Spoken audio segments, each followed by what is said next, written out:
나으리, 아기의 울음소리가 이상합니다요. 짐승이 울부짖는 것 같아요. 산파의 비명과 함께 최 씨 가문의 3대 독자가 태어났습니다. 하지만 기쁨도 잠시 갓 태어난 아이가 아비 최익현을 보며 이빨을 드러내고 으르렁거립니다.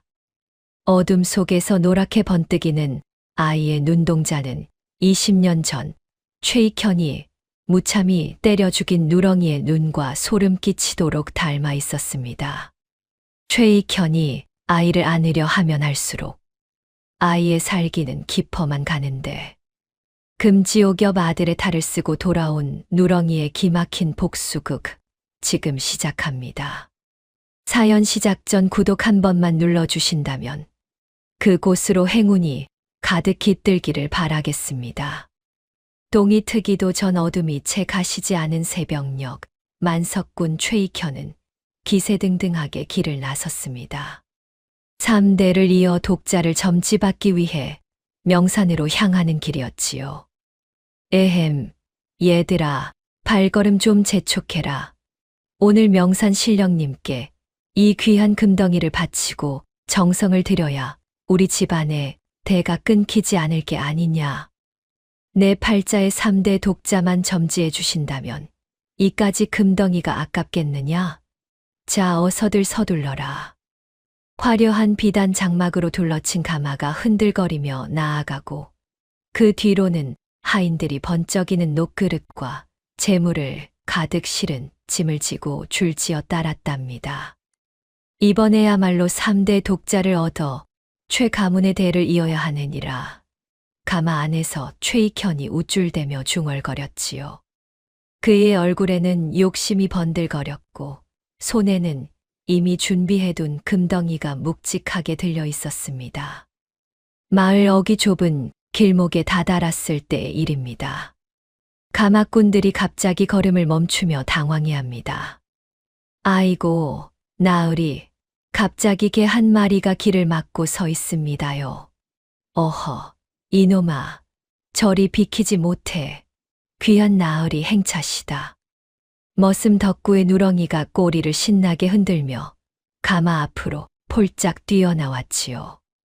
그 착한 것이 반가움에 어쩔 줄을 몰라 하며 최익현의 비단 도포 자락을 살포시 물고 좌우로 흔들며 재롱을 떨었답니다.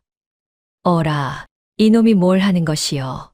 가마꾼들이 깜짝 놀라 가마를 멈춰 세웠습니다. 누렁이는 영문도 모른 채 꼬리만 더욱 신나게 흔들어댔지요. 그 순수한 눈망울에는 아무런 악의도 없었거늘 최익현의 안색은 순식간에 흑빛으로 변해버렸습니다. 가마문을 쾅 하고 박차고 나온 최익현이 거품을 물고 소리칩니다. 이런 망할 놈의 개새끼가 있나? 감히 여기가 어디라고 주둥이를 놀려?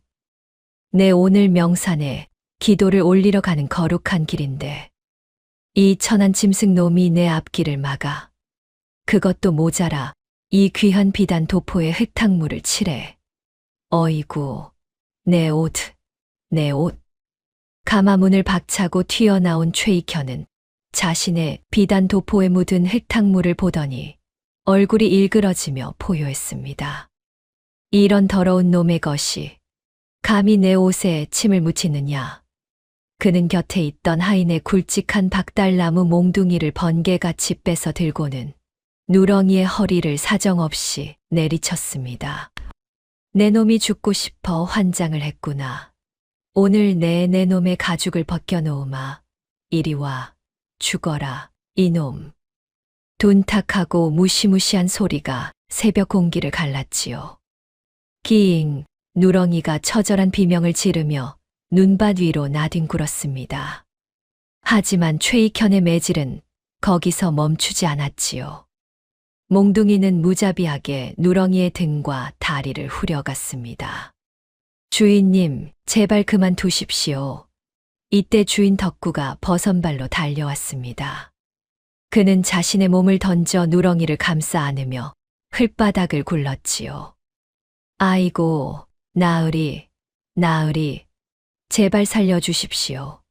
우리 누렁이가 나으리가 반가워서 그런 것이지 결코 나쁜 뜻이 있어서 그런 게 아닙니다요. 제발 노여움을 푸시고 저를 때려 주십시오. 누렁이는 안 됩니다. 나으리. 이 미친놈아. 내 개 따위가 내 앞길을 막느냐. 하지만 최익현은 덕구의 어깨까지 몽둥이로 짓밟았습니다. 비켜라, 이 빌어먹을 놈아. 너도 저 개새끼랑 같이 돼지고 싶으냐? 감히 천한 머슴 놈이 내 앞길을 막아. 에이, 저리 비키지 못해. 내 오늘 저 짐승 놈을 요절을 내고 말 테다. 덕구의 등에서 뚝뚝 피가 떨어졌지만 그는 누렁이만은 끝까지 보호하려 했답니다. 주인님, 누렁이가 잘못했습니다. 이종이 대신 벌을 받겠사오니 덕구가 목이 터져라 애원했지만 최익현의 광기는 멈출 줄을 몰랐습니다. 그는 비단신 장화로 누렁이의 머리를 짓누르며 마지막 일격을 가했지요. 죽어라, 죽어버려. 감히 내 비단 도포를 더럽힌 죄다. 그 순간 누렁이의 맑은 눈동자가 최익현을 똑바로 바라보았습니다. 그 눈빛에는 원망도 미움도 없었습니다. 다만 자신을 끝까지 지키려는 덕구를 향한 고마움과 세상을 향한 슬픔만이 깊이 서려 있었지요. 컥. 누렁이는 마지막 숨을 내쉬며 차가운 눈밭 위에 고개를 떨어뜨렸습니다. 누렁아, 누렁아. 덕구가 식어가는 누렁이의 머리를 쓰다듬으며 목이 터져라 울부짖었습니다. 누렁아, 누렁아. 눈 좀 떠봐라, 이놈아. 나 때문에 내가 고생만 하다가 이렇게 가는구나. 아이고, 나으리, 어찌 이리 잔인하십니까요? 말 못하는 짐승이 무슨 죄가 있다고. 하지만 최익현은 피칠갑이 된 누렁이의 사체를 발길로 차 버리고는 가래침을 푸 하고 뱉었지요. 더러운 것, 길을 막는 놈은 이렇게 되는 거다. 그러고는 가마로 돌아가 하인들을 재촉했습니다. 어서 가자. 길이 더러워졌구나. 야, 이놈들아, 뭐 하느냐? 저 피칠갑이 된 개 시체를 얼른 저 눈구덩이에 처박아 버려라. 부정타니까 얼른 가자고. 아침부터 재수가 없으려니. 즉, 가마는 먼지를 일으키며 떠나갔고 그 자리에는 덕구와 누렁이의 시신만이 남았습니다. 덕구는 한참 동안 누렁이를 끌어안고 흐느꼈지요. 미안하다, 누렁아. 주인이 못나서 너를 지켜주지 못해서. 최익현이 떠난 눈밭에는 붉은 피가 고여 있었습니다. 그런데 참으로 기이한 일이 벌어졌지요. 그 핏자국이 마치 웅크린 개가 하늘을 향해 포효하는 듯한 형상을 만들어냈던 것입니다. 그날 오후 산등성이를 넘어가던 최익현의 가마 주위로 어디선가 나타난 들개 수십 마리가 소리 없이 뒤를 따르기 시작했습니다. 그들은 마치 약속이라도 한 듯 일정한 거리를 두고 가마만을 노려보며 따라왔지요. 하인들이 겁에 질려 수군거립니다. 아니, 저 개들이 왜 저러지? 우리가 돌을 던져도 꿈쩍도 안 하고 자꾸만 우리 가마만 쳐다보고 있잖아. 꼭 사람을 잡아먹을 것처럼 눈이 번득이는 게 영 찜찜하구먼. 나으리, 저 개들 좀 보십시오. 저것들이 뭡니까?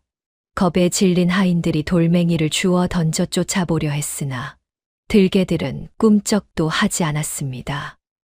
오히려 그들의 노란 눈동자는 더욱 섬뜩하게 빛났지요. 뭐가 무서워, 짐승 따위가. 최익현이 호통을 쳤지만 정작 그의 목소리는 떨리고 있었습니다. 시끄럽다. 짐승 따위가 내 기계에 놀라서 구경이나 하는 모양이지. 뭘 그리 호들갑이냐. 당장 갈 길이나 재촉해. 해가 지고 삼경이 되어서야 일행은 겨우 산중 주막에 도착했습니다. 하지만 밤이 되자 더욱 기괴한 일이 벌어졌지요. 최익현의 숙소 밖에서는 밤새도록 늑대 울음보다도 구슬픈 개의 울음소리가 끊이지 않았던 것입니다. 그 소리는 마치 누군가의 한을 품고 하늘에 호소하는 듯 했습니다.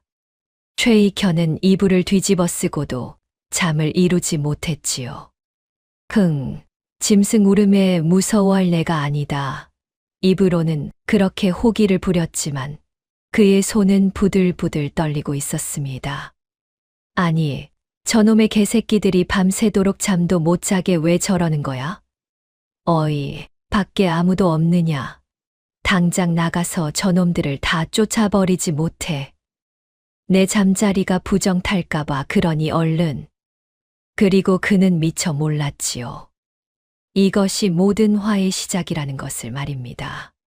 덕구는 그날 밤 누렁이를 뒷산 나무 아래 정성스럽게 묻어주었습니다. 작은 무덤 앞에 돌멩이 하나를 세우고 누렁이가 좋아하던 낡은 방울을 함께 묻어주었지요. 누렁아, 저승에서는 좋은 주인 만나거라. 이 못난 주인은 잊어버리고 거기서는 배불리 먹고 나 같은 주인 말고 부잣집 아들로 태어나서 떵떵거리며 살 거라. 미안하다. 정말 미안하다. 덕구의 눈물이 차가운 흙 위에 떨어졌습니다. 그런데 그 순간 누렁이의 무덤 위로 이상한 금빛 기운이 잠깐 일렁이는 것 같았지요. 하지만 덕구는 눈물에 젖어 그것을 보지 못했답니다. 바람이 불어와 나뭇가지를 흔들었고 어디선가 신비로운 목소리가 속삭이는 것 같았습니다.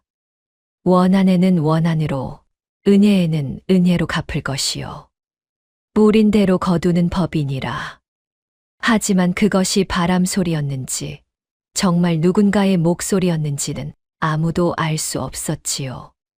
다만 그날 밤부터 최 가문에는 기이한 일들이 하나씩 벌어지기 시작했다는 것만은 분명했습니다. 누렁이가 죽은 지 1회가 되던 날 밤, 최익현의 부인은 온 방안이 눈부신 금빛으로 가득 차는 기이한 꿈을 꾸었습니다. 꿈 속에서 피눈물을 흘리던 누렁이가 허물을 벗고 황금빛 영물로 변해 부인의 치마 복 속으로 쏜살같이 파고들었지요. 그 순간 부인의 가슴 속에 뜨거운 무언가가 자리 잡는 것을 느꼈답니다.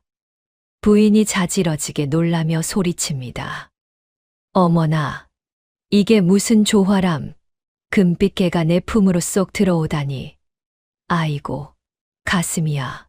가슴이 불덩이처럼 뜨겁네. 어머, 이게 무슨 꿈이람. 부인이 깜짝 놀라 잠에서 깨어났을 때 이상하게도 속이 메스꺼리며 입맛이 변해 있었습니다. 그리고 얼마 지나지 않아 기적처럼 태기를 보이게 되었지요. 부인이 헛구역질을 하며 최익현에게 말합니다. 여보, 나 좀 봐요. 밤 냄새만 맡아도 속이 뒤집히는데 이상하게 저 부엌에 걸린 생고기 냄새는 왜 이리 고소하게 느껴지는 걸까요? 참으로 기괴한 일이네. 최익현은 그 소식을 듣자 하늘이라도 날아갈 듯 기뻐했습니다. 드디어 우리 최 가문의 3대 독자가 태어나는구나. 최익현이 마당에서 덩실덩실 춤을 춥니다. 하하하, 조상님이 도우셨다. 내 정성이 하늘에 닿은 게야. 여보, 고맙소. 이제 우리 집안 대가 끊길 걱정은 안 해도 되겠어. 얘들아, 잔치를 열어라. 하지만 부인의 마음은 어딘지 불안했습니다. 아이가 자랄수록 뱃속에서 이상한 움직임이 느껴졌거든요. 마치 짐승이 웅크리고 있는 것 같기도 하고 때로는 낮은 울음소리가 들리는 것 같기도 했답니다. 부인이 배를 움켜쥐고 벌벌 떱니다. 아이고, 무서워라. 이 아이가 뱃속에서 발길질을 하는 게 아니라 꼭 날카로운 발톱으로 내 배를 긁는 것 같아요. 가끔은 안에서 으르렁거리는 소리도 들리니 이를 어쩌면 좋단 말인가. 10달이 다 되어 해산을 앞둔 날 밤이었습니다. 갑자기 마당에 수많은 개들이 모여들어 울부짖기 시작했지요.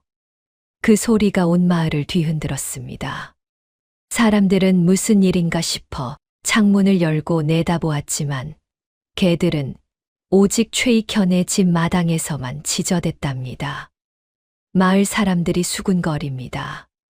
아니, 최 주산의 집에 웬 개들이 저렇게 몰려든데 꼭 누군가에게 원한을 갚으라고 울부짖는 소리 같지 않아?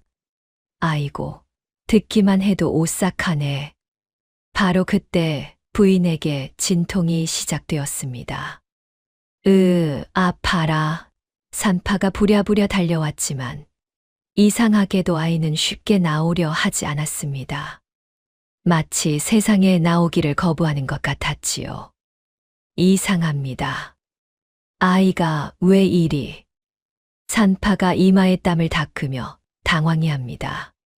나으리, 아기가 문턱까지 왔는데 도통 나오질 않아요. 꼭 안에서 버티고 안 나오겠다고 뻗치는 모양새입니다요. 이런 변괴는 내 평생 처음 보네.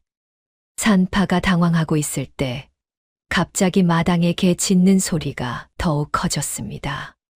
그러자 신기하게도 아이가 세상으로 미끄러져 나왔지요.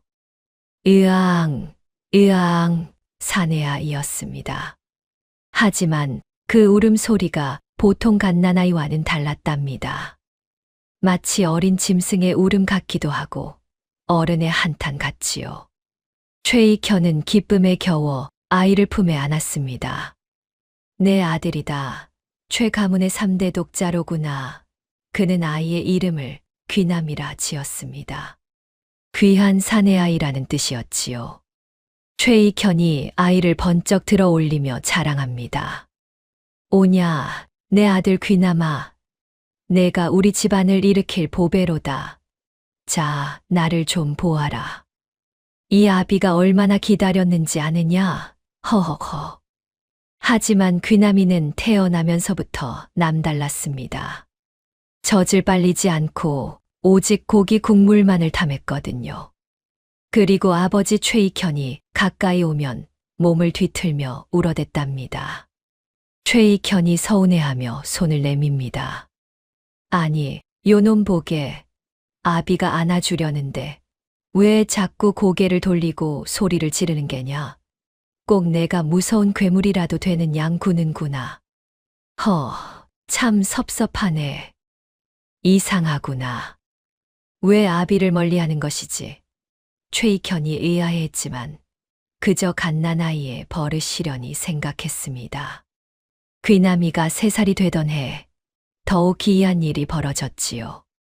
어느 날 아이가 호련히 사라진 것입니다. 온 집안이 발칵 뒤집혀 찾아다녔는데 뒷산 나무 아래에서 발견되었답니다. 그런데 아이가 하고 있는 짓이 기가 막혔습니다. 아무도 가르쳐 주지 않았음에도 손톱이 빠지도록 땅을 파헤치고 있었거든요. 최익현이 달려와 아이를 말립니다. 귀남아, 내 이놈, 고운 손으로 웬 흙장난이냐? 손톱 밑에 피나는 것 좀 봐라. 어서 손 떼지 못해. 도대체 여기에 뭐가 있다고 이 난리냐? 얘야, 뭘 하고 있느냐? 최익현이 놀라 아이를 말렸지만 귀남이는 계속 땅을 팠습니다. 그러다가 마침내 흙 속에서 낡고 녹슨 방울 하나를 찾아냈지요. 바로 덕구가 누렁이와 함께 묻어둔 그 방울이었습니다. 최익현이 방울을 뺏으려 손을 뻗습니다. 에이, 더러워라. 어디서 이런 고물딱지를 주워온 게냐. 부정타니까 당장 내버려라. 어서 내놔. 이게 뭐냐? 더러운 것을 가지고. 최익현이 빼앗으려 하자 귀남이는 그 방울을 품에 소중히 갈무리했습니다. 그리고 아버지를 향해 이빨을 드러내며 경계하는 모습을 보였지요. 귀남이가 낮은 목소리로 으르렁거립니다. 으르르. 저리 가십시오. 제 물건에 손대지 마십시오. 으르르. 그 소리는 분명 사람이 낼 수 없는 것이었습니다. 귀남이는 그 방울을 흔들 때마다 짐승처럼 낮은 울음소리를 냈습니다. 그리고 최익현이 다가오면 언제나 그런 소리를 내며 도망쳤답니다. 최익현이 혀를 차며 말합니다. 쯧쯧, 저 아이가 정말 내 아들 맞나 싶네. 아비만 보면 개처럼 으르렁대고 도망을 치니 대체 속을 알 수가 있어야지. 이상한 아이로구나. 최익현은 점점 아들을 이해할 수 없게 되었습니다. 7살이 되자 서당에 보냈지만 귀남이는 스승의 가르침에는 귀를 기울이지 않았습니다. 대신 마당 구석의 개들과 대화하듯 웅얼거렸지요. 서당 아이들이 놀려대며 묻습니다. 야, 귀남아, 너 지금 개랑 말하는 거냐? 멍멍대고 끙끙대고 아주 웃겨 죽겠네. 너 사실은 사람이 아니라 개 아니냐? 도련님 뭘 하고 계신 겁니까? 서당 아이들이 신기해하며 물어봤지만 귀남이는 대답하지 않았습니다. 다만 서책 뒤에 무언가를 몰래 적고 있었는데 그것은 아버지가 저지른 수탈의 기록들이었답니다. 어떻게 그런 것을 알았는지는 아무도 몰랐지요. 최익현이 마당에서 머슴 덕구를 매질하며 소리칩니다. 이놈의 머슴아, 일을 이따위로 할 거냐? 오늘 내 놈의 본때를 보여주마. 매 맛 좀 봐라. 최익현이 머슴 덕구를 매질할 때면 어린 귀남이는 몽둥이를 온몸으로 막아섰습니다. 아니 되옵니다. 귀남이가 눈을 부릅뜨고 아버지를 노려봅니다. 그만하십시오. 이분을 더 이상 괴롭히지 마십시오. 제가 보고 있습니다. 똑똑히 보고 있다고요. 그리고 그때마다 짐승 같은 안광을 뿜어냈지요. 덕구를 보는 귀남이의 눈빛에는 말로 다 알 수 없는 애틋함이 서려 있었답니다. 밤마다 귀남이의 방 문틈으로는 정체를 알 수 없는 짐승의 그림자가 일렁였습니다. 하인들은 그것을 보고 무서워하며 귀남이의 근처에 가기를 꺼려했지요. 하인들이 벌벌 떨며 수군거립니다.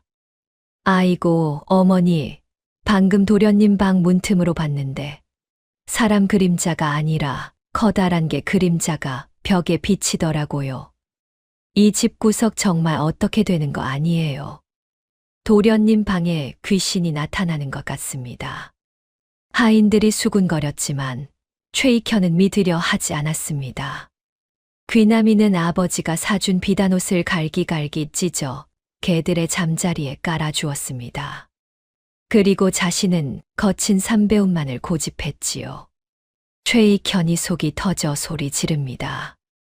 이놈아, 이 비단이 얼마짜리인 줄 아느냐? 이걸 찢어서 개들 자리를 만들어줘. 너 정말 미친 개냐? 어서 이 좋은 옷을 입지 못해. 이놈아, 왜 좋은 옷을 입지 않느냐? 최익현이 화를 내도 귀남이는 꿈쩍하지 않았습니다. 결국 최익현은 아들의 기행을 덮기 위해 무당을 불러 구슬했습니다. 이 아이에게 무슨 일이 일어난 것이냐? 무당이 방울을 흔들며 칼춤을 추다 갑자기 멈춰섭니다. 오냐 오냐, 내 이놈 어느 안전이라고. 어이쿠, 이게 뭐야? 개 귀신이다. 아이고, 나 살려라. 이 집구석에 망조가 들었네. 내 복채도 필요 없으니 어서 비켜요.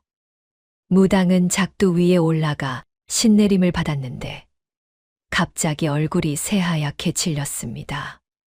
어머, 이건 원혼이.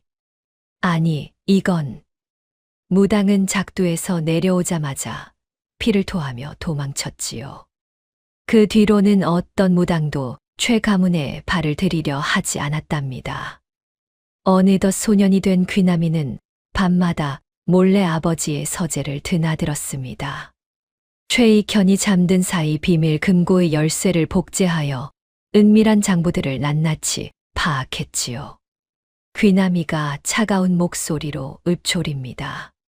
최익현, 당신이 모은 이 금은보화가 다 백성들의 눈물이구나. 어디 마음껏 누려보아라. 그 끝이 얼마나 비참할지 내가 똑똑히 보여줄 테니. 이 모든 재산이 백성들의 피와 땀이로구나. 귀남이의 눈빛에는 차가운 분노가 서려 있었습니다.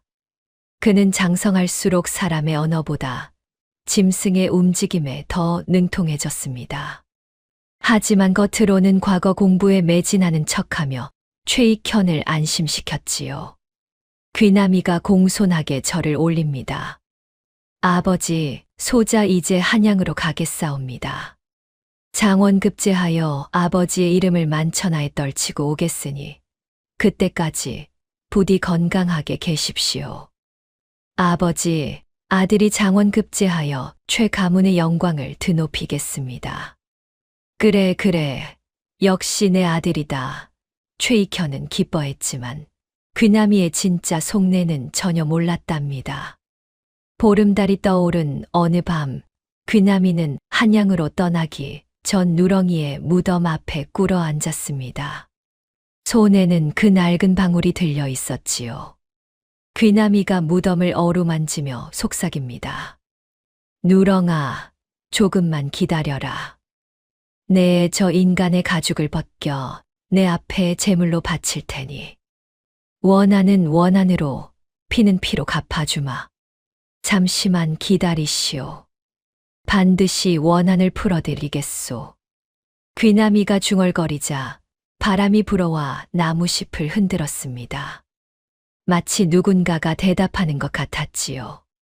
그 다음 날 귀남이는 한양으로 과거를 보러 떠났습니다. 최익현은 아들을 배웅하며 기대에 부풀어 있었지만 귀남이의 뒷모습에서는 서늘한 기운이 감돌고 있었답니다. 귀남이가 입가에 비틀린 미소를 띠며 생각합니다. 이제 시작이다.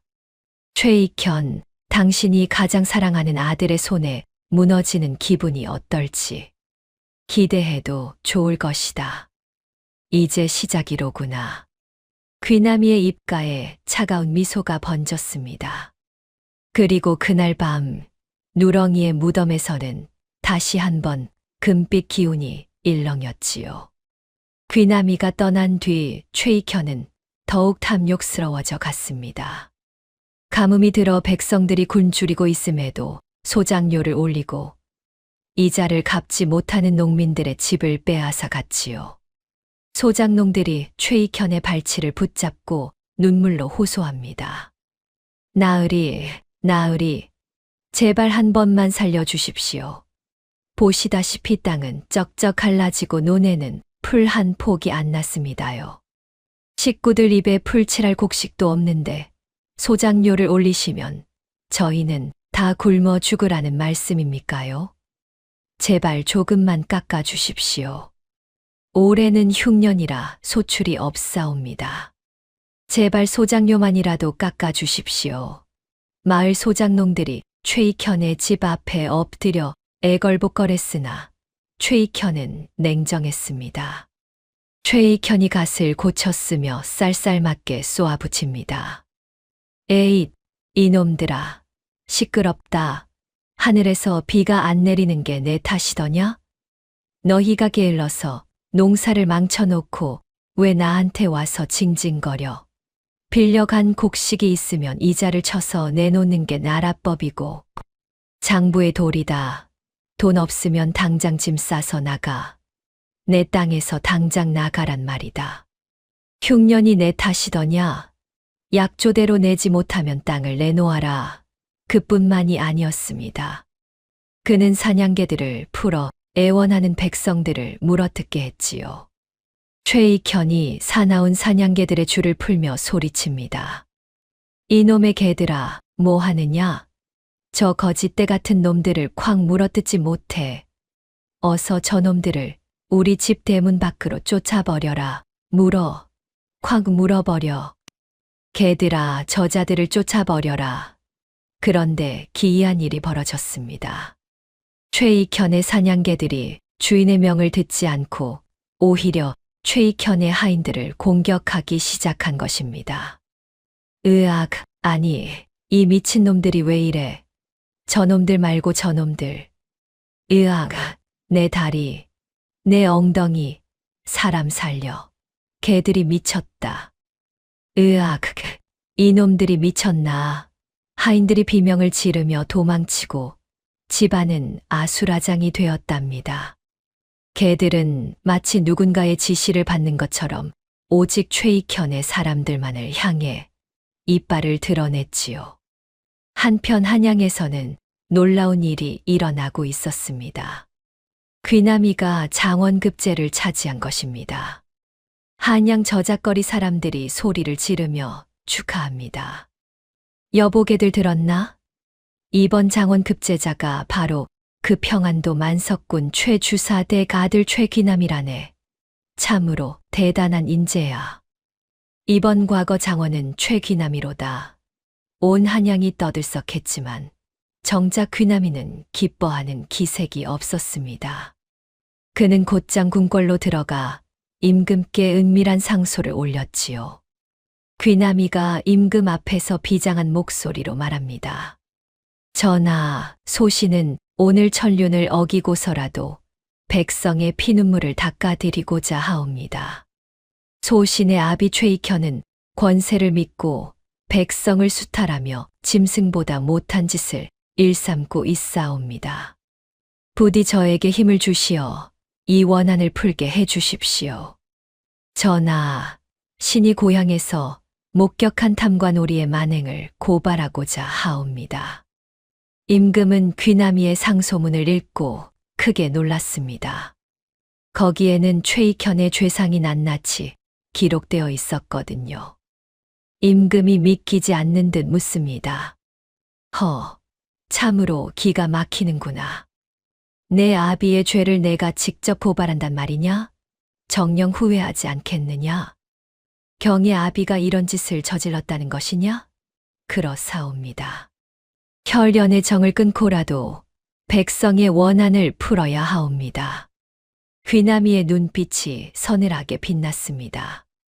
임금은 한참을 생각하더니 은밀히 암행어사 마패를 내려주었습니다. 오냐, 내 뜻이 참으로 가상하구나. 여기 마패를 줄 터이니 내가 직접 내려가서 법대로 다스리거라.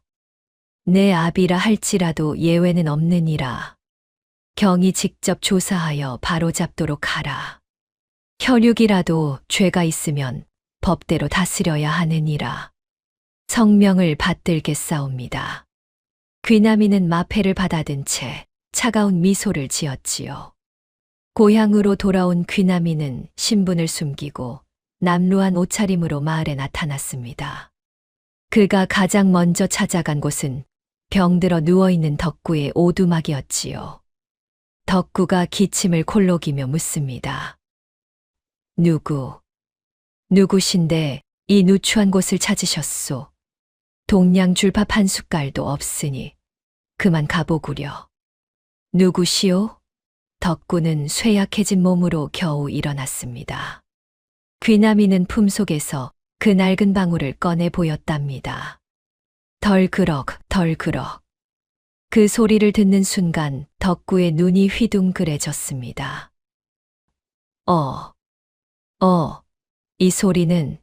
이 소리는 내가 20년 전에 우리 누렁이 목에 걸어줬던 그 방울 소리 아니오?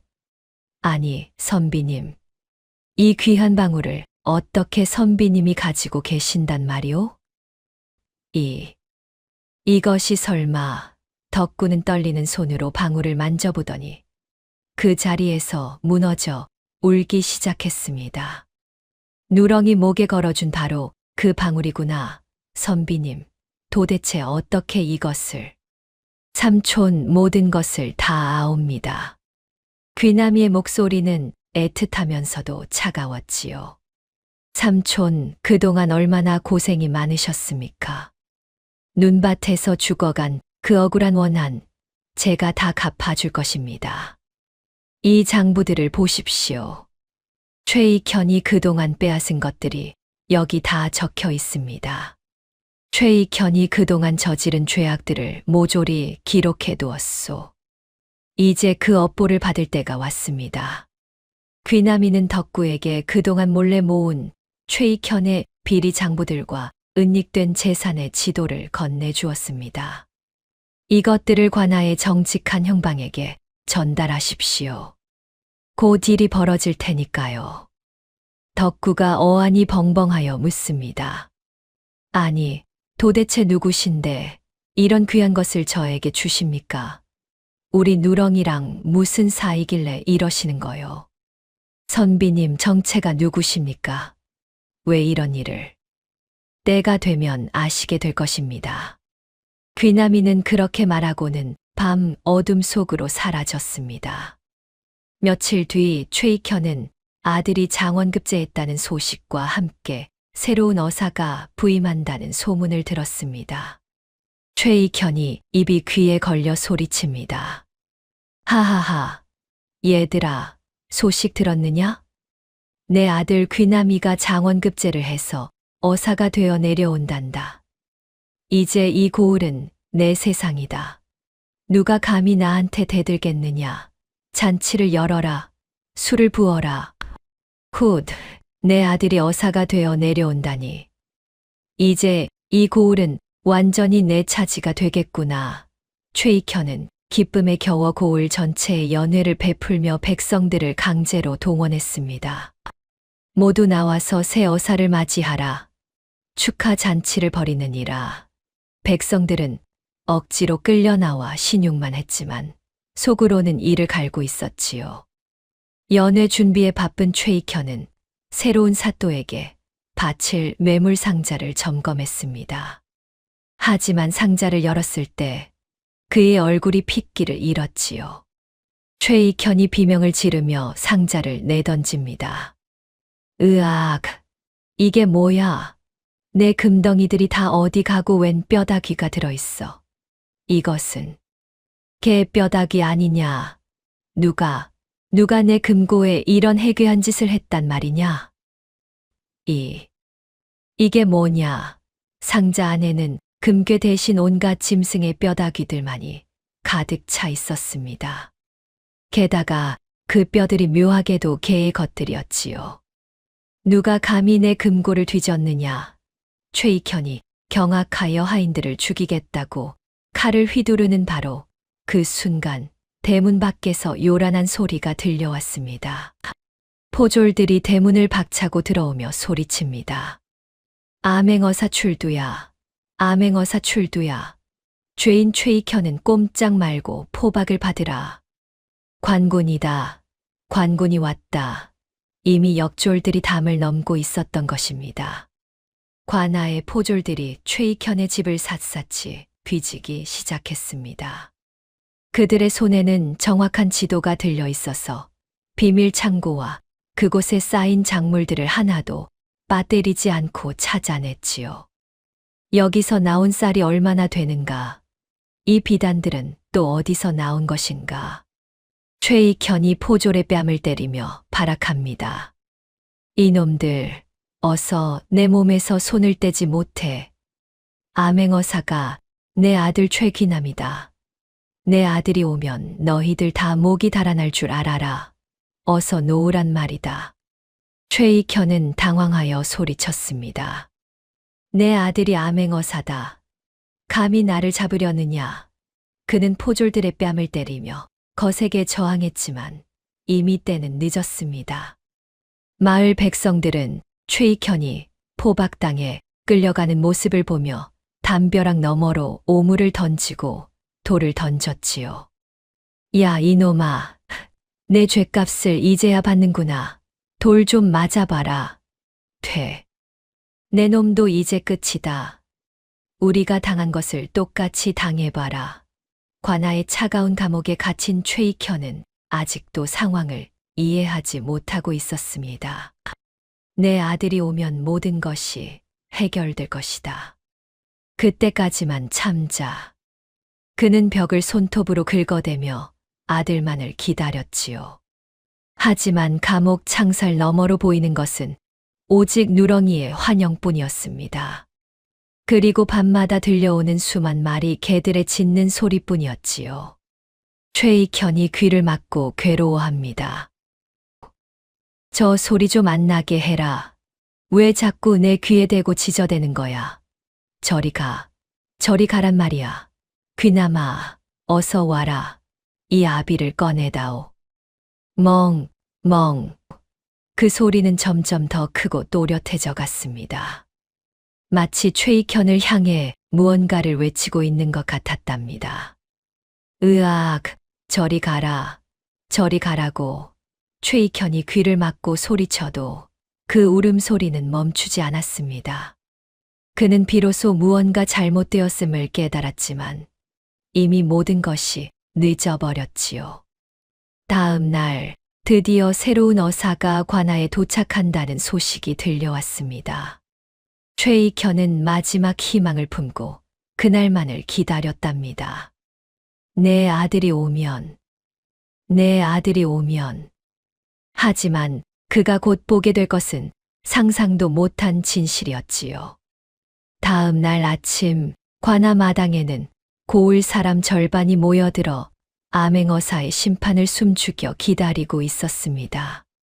최익현은 죄인석에 앉아 있으면서도 여전히 자신만만한 표정을 짓고 있었지요. 최익현이 포졸들을 흘기며 떵떵거립니다. 이놈들, 어서 이 포박을 풀지 못할까? 이제 곧 내 아들 어사 사또가 나오시면 너희 놈들 목이 다 달아날 줄 알아라. 감히 누구 몸에 손을 대는 게야. 조금만 기다려라. 내 아들이 오면 다 끝장낼 테니. 이제 내 아들이 저들을 다 벌할 것이다. 감히 나를 이렇게 대하다니. 그는 비열하게 웃으며 주위를 둘러보았습니다. 역졸들이 일제히 출두야 늘 외치자 관아 문이 열리며 화려한 관복을 입고 얼굴을 가린 어사가 단상 위로 올라섰습니다. 백성들은 숨을 죽이고 지켜보았지요. 최익현은 반색하며 일어서려 했습니다. 최익현이 입이 귀에 걸려 소리칩니다. 오냐, 내 아들 귀남아, 애비 여기 있다. 어서 저 고얀 놈들을 잡아 가두고 이 애비를 당장 풀어다오. 아이고, 내 아들 장하다. 귀남아, 아비가 여기 있다. 하지만 어사가 가리개를 벗는 순간 최익현의 얼굴은 하얗게 질렸습니다. 분명 자신의 아들 귀남이었지만 그 눈빛이 전에 보던 것과는 완전히 달랐거든요. 차갑고 서늘한 눈빛이 최익현을 똑바로 응시하고 있었습니다. 최익현이 목소리를 벌벌 떨며 묻습니다. 귀남아, 아니, 너 왜 나를 그렇게 보느냐? 나다, 내 애비다. 너 장난치는 거 아니지? 어서 나를 좀 보아라. 아, 아들아, 최익현이 떨리는 목소리로 불렀지만 귀남이는 외면했습니다. 귀남이가 찬바람이 쌩 불도록 엄하게 소리칩니다. 입을 닥치시오. 나는 조정을 대표하여 나란명을 받들고 내려온 암행어사 최귀남이오. 이 자리에는 아들도 없고 아비도 없소. 오직 백성의 눈물을 닦아줄 지엄한 나라법만이 있을 뿐이오. 나는 조정에서 파견된 암행어사 최귀남이다. 이곳에 혈연은 없으며 오직 국법만이 있을 뿐이로다. 귀남이의 목소리는 얼음장처럼 차가웠지요. 최익현은 그제서야 무언가 심상치 않음을 깨달았습니다. 최익현이 억울하다는 듯 가슴을 치며 소리칩니다. 귀남아, 내가 어찌 이럴 수가 있느냐? 내가 너를 어떻게 키웠는데 3대 독자라고 금지옥엽으로 키운 애비한테 이럴 수가 있단 말이냐? 귀남아, 아비를 모르겠느냐? 내가 어찌 이럴 수가. 하지만 귀남이는 직접 판결을 내리는 대신 인근 고을에서 평판이 높기로 소문난 강직한 부사를 재판관으로 세웠습니다. 귀남이가 부사에게 정중히 청합니다. 부사 사또, 이자의 죄악이 하늘을 찌르고 백성의 원성이 땅을 울리고 있사옵니다. 소관은 혈연의 정에 휘말리지 않고자 하오니 사또께서 국법에 따라 추호의 망설임도 없이 엄히 다스려 주십시오. 부사님, 이자의 죄는 국법에 따라 엄중히 다스려야 하옵니다. 본관은 혈연의 정을 끊고 오직 증거로만 말하겠소. 부사는 고개를 끄덕하며 자리에 앉았습니다. 귀남이는 품속에서 두툼한 장부들을 꺼내어 재판관에게 제출했습니다. 이것이 죄인 최익현이 저지른 횡령, 수탈, 그리고 살인 교사의 증거들이옵니다. 장부는 무려 10수권이나 되었고 그 안에는 최익현의 모든 악행이 낱낱이 기록되어 있었지요. 부사는 장부를 하나씩 꼼꼼히 검토했습니다. 거기에는 최익현이 소장농들을 수탈한 내역, 뇌물을 받고 관직을 판 기록, 그리고 덕구를 비롯한 백성들을 괴롭힌 일들이 모두 적혀 있었습니다. 부사가 장부를 넘기다 기가 막혀 호통을 칩니다. 참으로 고약한 놈이로다. 사람이 어찌 이토록 잔인할 수 있단 말이냐? 최익현, 내가 정말 이 모든 짓을 저질렀단 말이냐? 이것들이 모두 사실이냐? 부사가 놀라며 물었고 귀남이는 단호하게 답했습니다. 모두 사실이옵니다. 저 자신이 직접 확인한 바이옵니다. 최익현은 아직도 상황을 이해하지 못하고 있었습니다. 최익현이 넋이 나간 듯 중얼거립니다. 귀남아, 내가 정녕 이 애비를 죽이려 하는 것이냐? 귀남아, 내가 어찌 아비를? 조용히 하시오. 귀남이가 호통치자 최익현은 주저앉았습니다. 그제서야 자신이 처한 상황의 심각성을 깨달았지요. 부사는 장부를 모두 검토한 뒤 엄숙한 표정으로 판결을 내렸습니다. 부사가 죽비를 내리치며 서슬퍼렇게 선고합니다. 죄인 최익현은 들어라. 너는 만석군의 권세로 백성을 쥐어짜고 사람을 해쳤으니 그 죄값이 산보다 높도다. 이에 내 전 재산을 몰수하여 백성들에게 돌려주고 너는 평생 유배지에서 쇠사슬을 차고 노역을 하며 속죄하라. 죄인 최익현은 백성을 수탈하고 관직을 농간한 죄로 전 재산 몰수와 무기한 유배형에 처하고 평생의 노역을 명한다. 관아 마당에 웅성거림이 일었습니다. 백성들은 통쾌해했지만 최익현은 넋이 나간 듯 자리에 주저앉았지요. 최익현이 허공을 보며 실성한 듯 웃습니다. 아니야. 꿈일 거야. 내 아들이 나를 이렇게 만들 리가 없어. 귀남아. 아니다. 아니야. 내 아들이 아들에게 배신당했다는 충격에 최익현은 입을 벌린 채 아무 말도 하지 못했습니다. 바로 그때 귀남이가 천천히 최익현에게 다가갔습니다. 그리고 아버지의 발치에 무언가를 던졌지요. 그것은 20년 전 누렁이를 죽였던 부러진 박달나무 몽둥이 조각이었습니다. 귀남이가 짐승처럼 서늘한 목소리로 속삭입니다. 아버지 기억하십니까? 20년 전 그 눈밭에서 당신이 휘둘렀던 이 몽둥이를요. 사람이 짐승보다 못하면 짐승에게 심판받는 것이 하늘의 도리입니다. 이제 그 핏값을 치르실 때가 왔습니다.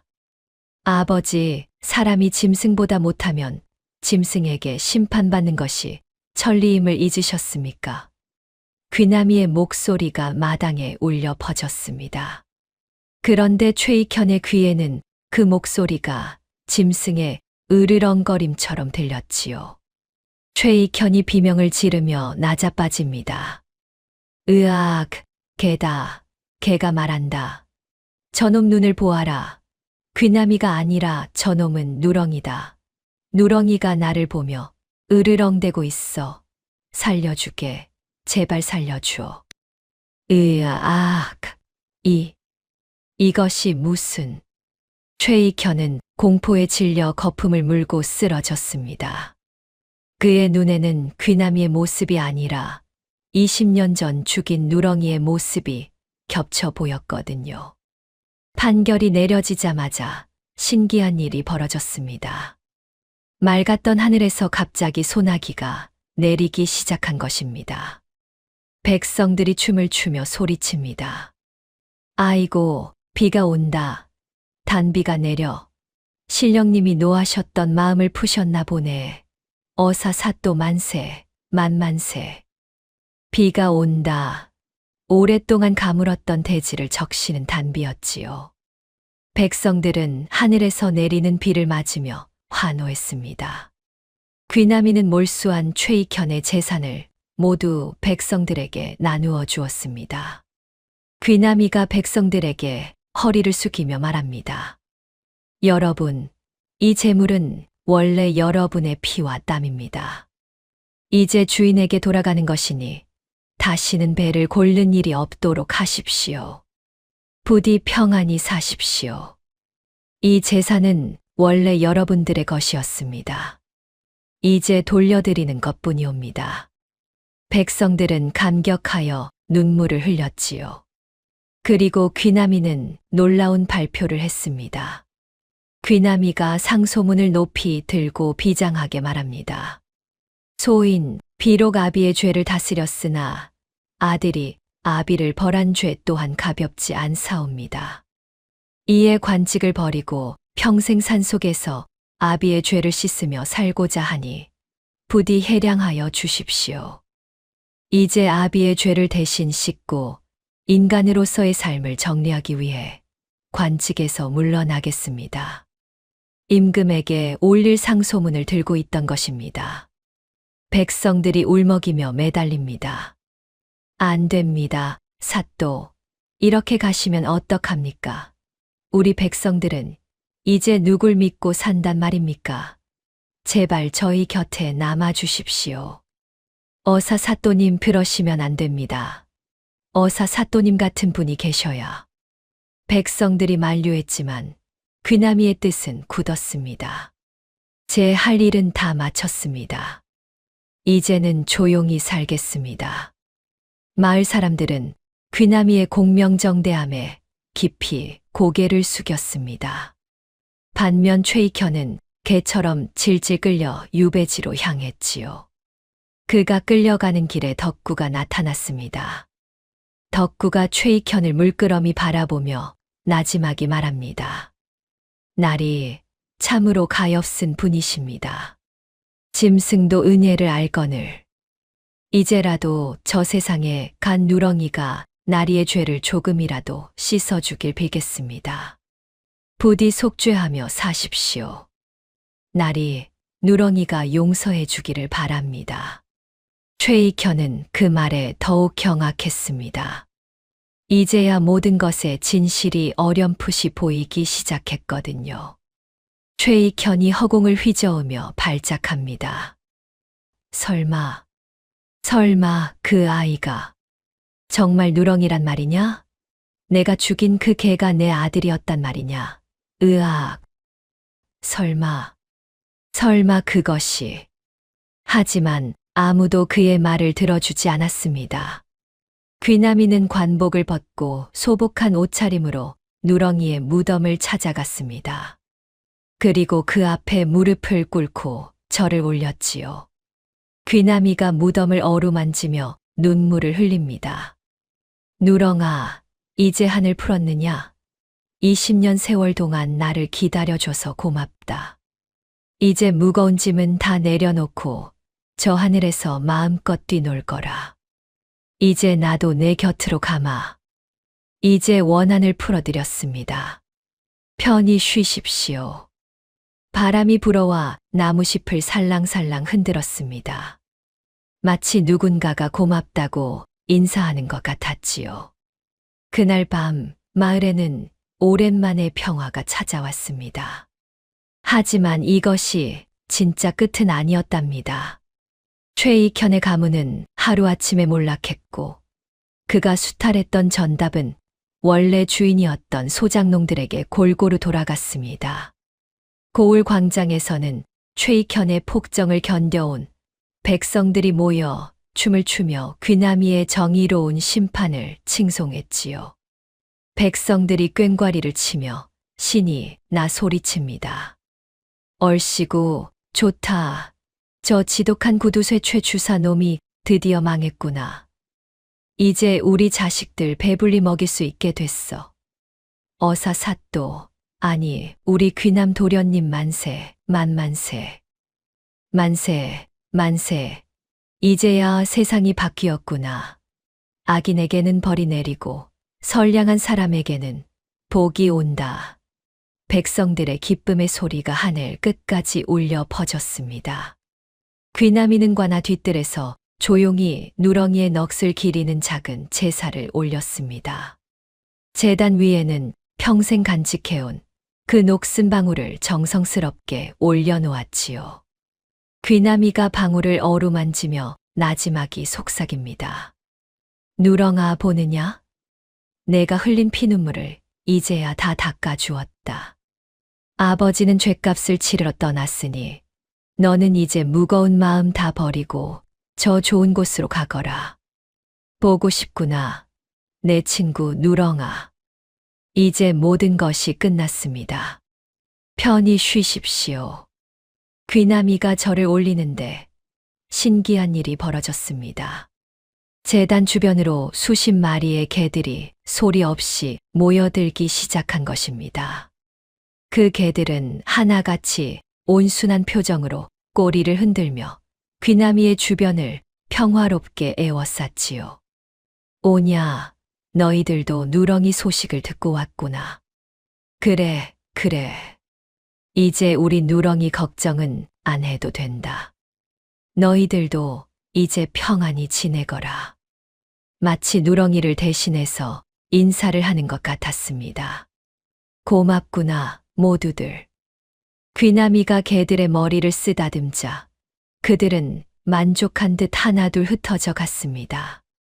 덕구는 몰수된 재산 중 일부를 하사받아 평생의 가난에서 벗어나게 되었습니다. 귀남이의 배려로 관아의 보살핌도 받게 되었지요. 덕구가 귀남이의 옷자락을 붙잡고 엉엉 웁니다. 도련님, 이 늙은 것이 무슨 복이 많아 이런 은혜를 입습니까요? 누렁이 죽고 나서 하루도 마음 편할 날이 없었는데 이제야 발 뻗고 자겠습니다. 아이고 도련님, 정말 고맙습니다요. 도련님, 이 늙은 것이 어찌 이런 은혜를. 덕구가 눈물을 흘리자 귀남이가 다정하게 말했습니다. 삼촌이야말로 누렁이를 끝까지 지켜주신 분 아니십니까? 당연한 일입니다. 삼촌 그동안 고생 많으셨던 거 제가 다 압니다. 이제 좋은 옷 입고 맛있는 거 많이 드시면서 오래오래 사셔야 합니다. 누렁이도 하늘에서 그걸 제일 바랄 거예요.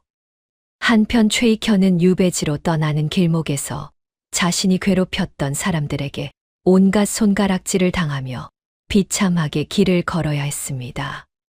백성들이 길가에 모여 침을 뱉으며 소리칩니다. 야, 이놈아. 내가 사람들을 그렇게 괴롭히더니 꼴 좋다.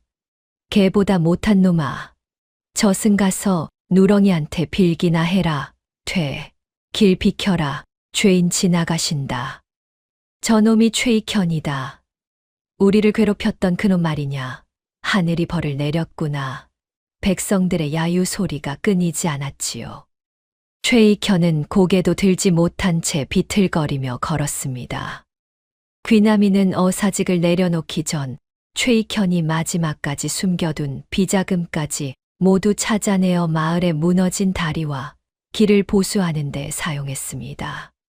마을 사람들이 새로 닦인 길을 걸으며 기뻐합니다. 아이고 세상에, 이 다리 튼튼한 것 좀 봐. 이제 장날에 짐 싣고 가기도 편하겠어. 최 주사놈이 꽁쳐둔 돈이 이렇게 좋은 데 쓰이다니 정말 꿈만 같네. 이제 정말로 모든 것이 깨끗해졌습니다. 마을 곳곳에 새로운 활기가 돌기 시작했지요. 길이 좋아지고 다리가 튼튼해지자 장사꾼들도 다시 오가며 마을이 번성하기 시작했습니다. 마을 사람들은 귀남이를 개신이 내린 선비라 부르며 그의 앞날을 축복하는 연등을 띄웠습니다. 저분은 보통 사람이 아니야. 하늘이 우리 백성들 불쌍해서 보낸 천사지. 우리 어사 사또 앞길에 복만 가득하라고 정성껏 빌어보세. 저분은 하늘이 보낸 분이야. 누렁이의 영혼이 사람이 되어 우리를 구해준 거야. 형형색색의 연등이 밤하늘에 떠오르며 아름다운 광경을 만들어냈지요. 복수의 과업을 완수한 귀남이의 얼굴에서는 예전의 짐승 같은 살기가 사라지고 온화한 빛이 감돌기 시작했습니다. 마치 오랫동안 품었던 무거운 짐을 내려놓은 것 같았지요. 하지만 유배지로 향하던 최익현의 눈빛은 여전히 광기로 번뜩이고 있었습니다. 그는 호송하는 포졸들의 빈틈을 틈틈이 노리고 있었지요. 최익현이 입술을 깨물며 속으로 독설을 내뱉습니다. 이대로 물러날 내가 아니다. 감히 내 아들이 나를 배신해. 오냐 귀남아. 내가 누렁이든 뭐든 내 손에 죽어야겠다. 산적들아, 어서 나를 여기서 꺼내다오. 이놈들아, 내가 이대로 당할 줄 알았느냐. 최익현은 밤중에 몰래 감시를 피해 인근 산적들과 내통하고 있었습니다. 미리 뇌물을 찔러준 산적 두목이 그를 구해주기로 약속했거든요. 산적 두목이 어둠 속에서 나타나 귓속말을 합니다. 나리, 조금만 참으쇼. 오늘 밤달이 지면 우리 형제들이 들이닥쳐서 저 포졸놈들 목을 다 따버릴 테니까. 대신 약속한 금덩이는 잊지 마쇼. 허허허. 걱정 마시오. 나리. 곧 구해드리겠소. 산적 두목이 비릿하게 웃으며 말했습니다. 마을은 평화를 되찾은 듯 보였으나 숲 저편에서는 최익현의 원한이 서린 검은 그림자가 다시 움직이기 시작했지요. 귀남이는 떠나기 전 마지막으로 덕구의 집을 찾아가 따뜻한 밥 한 끼를 대접받았습니다. 삼촌 밥맛이 꿀맛입니다. 이제야 정말 속이 시원하게 내려가는 것 같아요. 누렁이랑 같이 먹던 그 밥맛이 납니다. 삼촌 정말 맛있습니다. 도련님이 좋아하시니 이 늙은 것도 기쁩니다. 덕구는 귀남이의 손을 잡으며 눈물을 흘렸습니다. 도련님, 이제는 발 뻗고 편히 주무십시오. 모든 것이 끝났지 않습니까? 그럼요, 삼촌. 이제 나쁜 꿈 안 꾸고 잘 잘 수 있을 것 같아요. 삼촌도 이제는 기침 좀 그만하시고 따뜻한 방에서 푹 쉬셔야 합니다. 아셨죠? 삼촌도 그렇게 하십시오. 이제는 아무 걱정 없이 사시기 바랍니다. 귀남이가 따뜻하게 말하며 일어서려는데 갑자기 밖에서 개들이 요란하게 짖기 시작했습니다. 멍, 멍, 으르르. 그 소리가 심상치 않았지요. 귀남이의 눈빛이 순간 예리하게 변했습니다. 아니, 이 소리는 그냥 짖는 게 아니야. 무언가 아주 흉측한 게 다가오고 있어. 삼촌, 어서 방 안으로 들어가서 문을 걸어 잠그세요. 무슨 일입니까? 덕구가 불안해하며 물었습니다. 삼촌, 집 안에 계십시오. 귀남이가 밖으로 나가려는 순간 문이 박차고 열리며 복면을 쓴 무리가 들이닥쳤습니다. 산적들이 칼을 휘두르며 고함을 지릅니다. 다 꼼짝 마라. 여기가 최귀남이라는 놈의 소굴이냐? 우리 나리를 감옥에 보낸 죗값을 톡톡히 치러야겠다. 저놈을 당장 잡아라. 거기 서라. 산적들이었습니다. 그들의 우두머리는 최익현이 보낸 자들이었지요. 최익현 나리의 명을 받들어 왔다. 너희들 모두 죽어야 한다. 귀남이의 눈이 차갑게 빛났습니다. 평화로운 시간은 이미 끝났지요. 귀남이가 낮은 목소리로 으르렁거립니다. 최익현, 끝까지 정신을 못 차리는구나. 오냐, 내가 정령 지옥 불에 떨어지고 싶은 모양이지.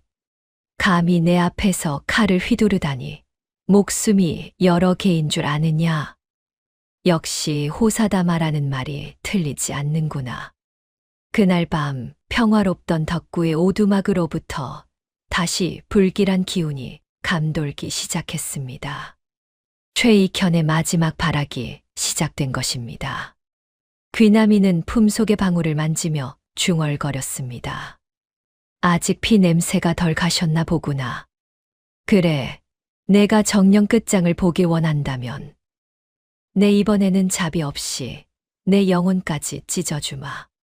아직 끝나지 않았구나. 그렇다면 그의 눈동자 깊숙한 곳에서 다시 한번 짐승의 빛이 일렁이기 시작했지요. 유배지로 향하던 최익현은 미리 매수해둔 산적 무리를 이용해 포졸들을 기습했습니다.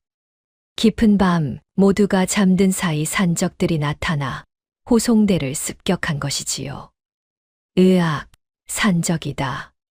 포졸들이 비명을 지르며 칼을 뽑았지만 이미 늦었습니다. 산적들은 수적으로 우세했고 미리 계획을 세워놓았거든요. 모두 죽여라. 한 놈도 살려두지 마라.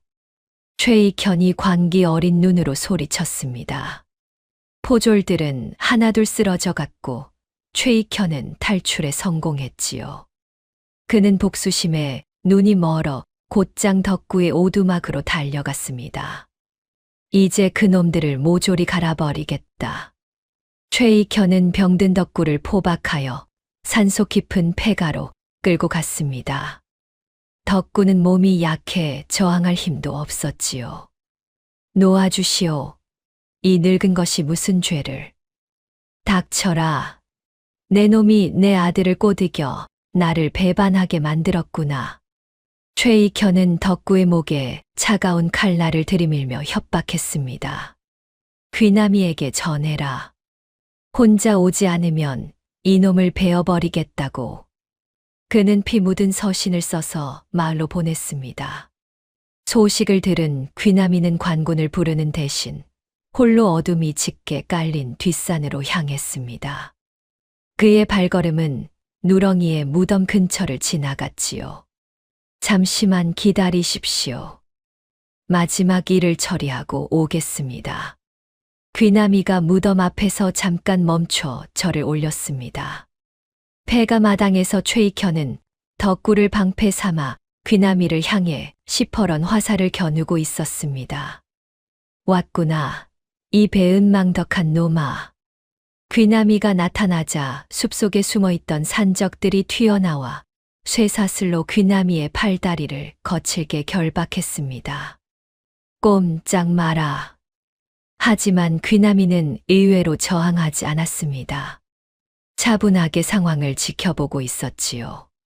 최익현은 미친 듯이 웃으며 귀남이의 뺨을 후려쳤습니다. 이놈아, 내가 나를 배신한 죄를 이제 치르게 해주겠다. 그는 귀남이가 평생 아껴온 녹슨 방울을 뺏어 바닥에 내동댕이 쳤습니다. 이런 더러운 것까지 가지고 다니며 나를 속였구나. 방울이 바닥에 떨어지며 쨍그랑 소리를 냈습니다. 그 순간 귀남이의 눈빛이 섬뜩하게 변했지요. 내 놈이 짐승의 넋을 가졌다면 이 머슴놈이 죽는 꼴도 기꺼이 보겠지. 최익현이 칼날로 덕구의 어깨를 깊숙이 찔렀습니다. 으악! 덕구가 비명을 지르며 피를 흘리자 귀남이가 결박된 채로 온몸의 근육을 뒤틀며 쇠사슬을 끊으려 발버둥쳤습니다. 삼촌, 죽어라. 모두 죽어버려라. 최익현은 산적들에게 귀남이를 구덩이에 밀어넣고 생매장하라는 명령을 내렸습니다. 산적들이 삽을 들고 다가오는 바로 그 순간 귀남이의 목 깊은 곳에서 사람이 낼 수 없는 거대한 하울링이 터져 나왔습니다. 그 소리는 산 전체를 진동시켰습니다. 나무들이 흔들리고 새들이 놀라 날아올랐지요. 그러자 사방에서 수백 개의 노란 안광이 일제히 나타나기 시작했습니다. 굶주린 들개떼와 늑대무리였지요. 저것들이 뭐야? 산적들이 겁에 질려 떨기 시작했습니다. 짐승들은 귀나미의 눈빛 하나에 산적들을 향해 달려들었습니다. 그들의 움직임은 마치 하나의 군대처럼 조직적이었지요. 으악, 개들이 미쳤어. 도망쳐라.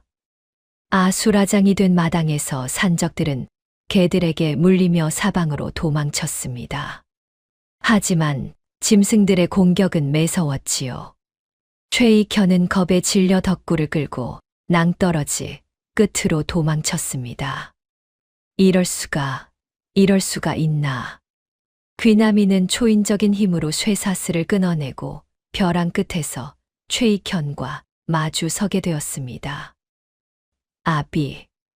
그의 목소리에는 더 이상 인간의 감정이 아닌 짐승의 분노가 서려 있었지요. 내 놈이 정말로. 최익현이 떨리는 목소리로 중얼거렸습니다. 이제야 모든 진실을 깨달았지만 이미 늦었습니다. 벼랑 끝에서 거센 바람이 몰아쳤고 두 사람의 마지막 대결이 시작되려 하고 있었습니다. 덕구 삼촌을 놓으시오.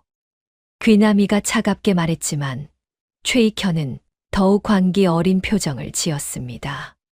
절대 안 된다. 너와 함께 저승으로 가겠다. 달빛마저 구름에 가려져 오직 귀나미의 눈빛만이 어둠 속에서 번뜩이고 있었지요. 운명의 마지막 순간이 다가오고 있었습니다. 벼랑 끝에서 거센 바람이 몰아치고 달빛은 먹구름에 가려져 오직 귀나미의 눈빛만이 어둠 속에서 번뜩였습니다. 최익현은 덕구의 목을 조르며 벼랑 끝에 서서 소리쳤지요. 한 발짝만 더 오면 이놈과 함께 떨어지겠다. 그의 목소리는 광기로 떨리고 있었습니다. 덕구는 숨을 제대로 쉬지 못해 얼굴이 새파랗게 질렸지요. 귀나미는 천천히 무기를 버리고 두 손을 들어 보였습니다. 아비, 진정하십시오. 덕구 삼촌만은 놓아주십시오. 하지만 최익현은 더욱 미쳐 날뛰었습니다. 진정하라고. 내 놈이 나를 이 지경으로 만들어 놓고. 귀나미는 한 걸음씩 조심스럽게 다가가며 최익현의 눈을 똑바로 응시했습니다. 그 순간 귀나미의 눈동자 속에는 20년 전 눈밭에서 죽어가던 누렁이의 마지막 시선이 거울처럼 비쳤지요. 으악, 저것이 뭐냐? 최익현의 눈에는 귀나미의 모습이 사라지고 피투성이가 된 거대한 누렁이가 자신을 향해 입을 벌리는 환각이 보였습니다.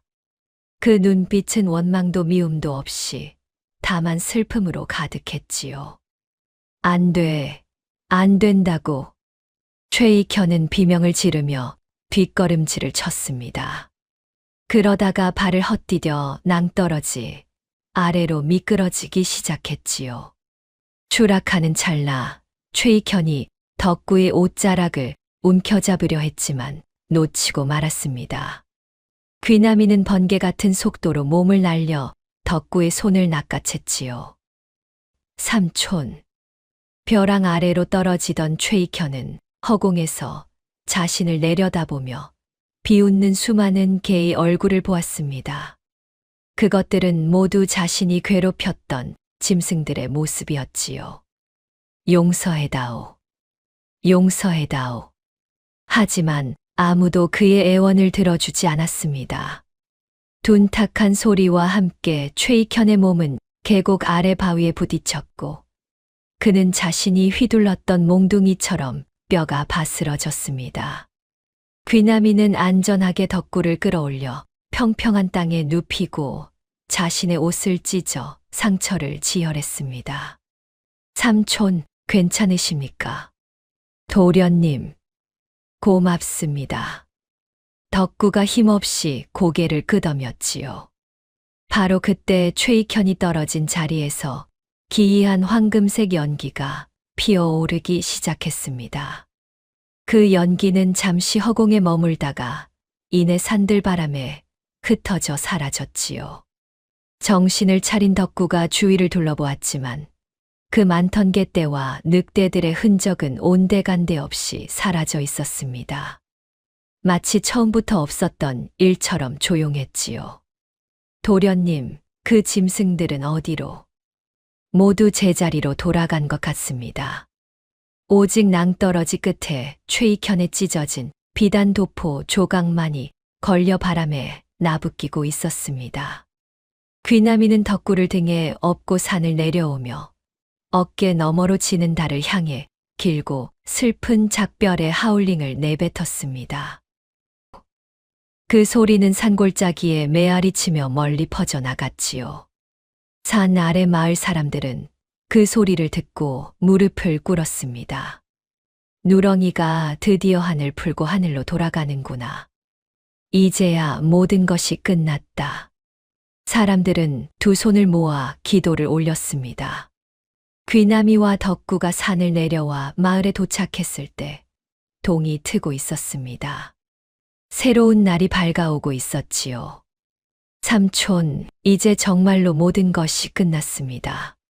그러게요, 도련님. 이제야 마음이 놓입니다. 덕구의 얼굴에는 평안한 미소가 떠올랐습니다. 20년간 품고 있던 한이 드디어 풀렸거든요. 귀나미는 덕구를 마을 의원에게 맡기고 홀로 누렁이의 무덤으로 향했습니다. 그리고 그 앞에서 마지막 절을 올렸지요. 이제 진정 모든 것이 끝났습니다. 편히 쉬십시오. 바람이 불어와 무덤 위의 꽃들을 살랑살랑 흔들었습니다. 마치 누군가가 고개를 끄덕이며 인사하는 것 같았지요. 그날부터 귀나미의 모습을 본 사람은 아무도 없었습니다. 다만 때때로 산에서 평화로운 개의 울음소리가 들려올 뿐이었지요. 사람들은 그것이 누렁이와 귀나미가 함께 뛰노는 소리라고 믿었습니다. 원한은 끝났고 이제는 평화만이 남았다고 말입니다. 날이 밝고 관군들이 계곡 아래를 수색했으나 최익현의 시신은 찾을 수 없었습니다. 오직 온갖 개의 털만이 수북이 쌓여 있을 뿐이었지요. 이상하구나. 분명 떨어졌을 텐데. 관군들이 고개를 갸우뚱했지만 마을 사람들은 다 알고 있었습니다. 아기는 흔적도 남기지 않고 사라져야 하는 것이 하늘의 뜻이라는 것을 말입니다. 귀나미는 아비의 업보를 씻고 인간으로서의 삶을 정리하겠다는 서신을 관아에 남긴 채 호련히 자취를 감추었습니다. 관아 사또가 그 서신을 읽고 깊은 탄식을 내뱉었지요. 참으로 대의에 살고 대의에 죽는 선비로다. 마을 사람들은 최익현의 저택을 완전히 헐어버렸습니다. 그리고 그 자리에 맑은 연못을 만들어 억울하게 죽은 생명들을 위한 위령비를 세웠지요. 여기서 죽은 모든 넋들이 편히 쉬시기를. 비석에는 누렁이를 비롯해 최익현에게 괴롭힘을 당한 모든 이들의 이름이 새겨졌습니다. 덕구는 귀나미가 남겨준 재산으로 전국을 돌며 갈 곳 없는 개들을 보살피는 만수원을 지었습니다. 누렁이야, 내 뜻대로 이 모든 짐승들을 돌보마. 신기하게도 만수원 근처에는 아무리 사나운 짐승도 사람을 해치지 않았습니다. 언제나 황금빛 털을 가진 개 한 마리가 그곳을 지키고 있었거든요. 사람들은 그 개가 누렁이의 환생이라고 믿었지요. 세월이 흘러 덕구가 100발의 노인이 되어 임종을 맞이하던 날이었습니다.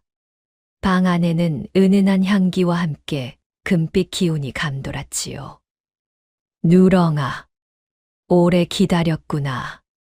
늠름하게 자란 황금개 한 마리가 방으로 들어와 덕구의 주름진 손을 정성스럽게 핥았습니다. 덕구는 그 따뜻한 느낌에 눈물을 흘리며 말했습니다. 도련님, 이제 오셨습니까? 이제 함께 갑시다. 그리고 평온하게 눈을 감았지요. 그날 밤 마을 사람들은 덕구의 집에서 뻗어나온 두 줄기 빛이 밤하늘 은하수로 변하는 것을 목격했습니다. 최익현의 악행이 서려 있던 땅에는 매년 봄마다 이름 모를 노란 꽃들이 만발하여 향기를 내뿜었습니다. 저 꽃들을 보게나 얼마나 아름다운가. 사람들은 이 꽃을 누렁이꽃이라 부르며 짐승이라도 함부로 대하면 천벌을 받는다는 교훈을 새겼습니다. 모든 생명은 소중한 것이다. 크든 작든 말이야. 그래, 누렁이가 우리에게 남긴 가르침이지. 악인 최익현은 비참한 최후로 흔적조차 남기지 못했지만 충직한 짐승 누렁이와 착한 주인 덕구는 전설이 되어 영원히 남았습니다. 귀남이가 어사 시절 사용했던 붓과 그 녹슨 방울은 나중에 나라의 보물로 지정되어 진정한 의리가 무엇인지 후세에 전했지요. 의로움은 결코 죽지 않는다. 선한 마음은 언젠가 반드시 보상받는다. 지금도 비가 오기 전날 밤 산울림이 들리면 사람들은 누렁이가 주인과 함께 행복하게 뛰노는 소리라고 믿고 있습니다. 때로는 어린아이들이 저기 황금빛 개가 뛰어가요 라며 손가락질을 하기도 하지요. 어른들은 그런 아이들의 머리를 쓰다듬으며 말합니다. 그래, 누렁이와 도련님이 우리를 지켜주고 계신다. 이로써 억울하게 맞아 죽은 누렁이의 기막힌 복수와 보훈의 이야기는 대대손손 전해지며 권선징악의 표본이 되었습니다. 악한 자에게는 반드시 벌이 내리고 선한 자에게는 복이 온다는 하늘의 이치가 이보다 더 분명하게 드러날 수는 없었지요. 그리고 오늘날까지도 사람들은 이 이야기를 들으며 마음속 깊이 새기고 있습니다. 짐승에게도 마음이 있고 은혜를 갚을 줄 안다. 하물며 사람이야 오죽하겠는가. 이것이 바로 누렁이가 우리에게 남긴 가장 큰 가르침이었답니다. 이렇게 누렁이의 기막힌 복수와 보훈, 이야기가 마무리됩니다. 한 마리 개의 억울한 죽음이 어떻게 20년에 걸친 장대한 복수극으로 이어졌는지, 그리고 악행에는 반드시 응보가 따른다는 하늘의 이치가 얼마나 정교하게 실현되는지를 보셨을 것입니다. 최익현은 탐욕에 눈이 멀어 한 생명을 함부로 짓밟았지만 결국 그 생명이 자신의 아들로 되돌아와 모든 것을 심판하게 되었지요. 반면 덕구처럼 진심으로 생명을 아끼고 사랑한 이에게는 끝까지 따뜻한 보답이 주어졌습니다. 이 이야기가 우리에게 주는 교훈은 분명합니다. 크든 작든 사람이든 짐승이든 모든 생명은 소중하며 우리가 베푼 선악은 언젠가 반드시 우리에게 돌아온다는 것입니다. 특히 오늘날 각박해진 세상에서 이런 권선징악의 이야기가 더욱 의미 있게 다가오는 것 같습니다. 작은 선행 하나라도 소홀히 하지 말고 모든 존재를 따뜻하게 대하는 마음가짐을 가져야겠다는 생각이 드네요. 오늘의 이야기가 당신의 마음에 작은 울림을 드렸다면 앞으로도 따뜻하고 행복한 이야기들로 찾아뵐 수 있도록 구독과 좋아요를 눌러주세요. 그리고 사연의 주인공을 위한 따뜻한 말씀도 댓글로 부탁드립니다. 당신의 오늘이 인생 최고의 하루가 되길 응원하겠습니다. 감사합니다.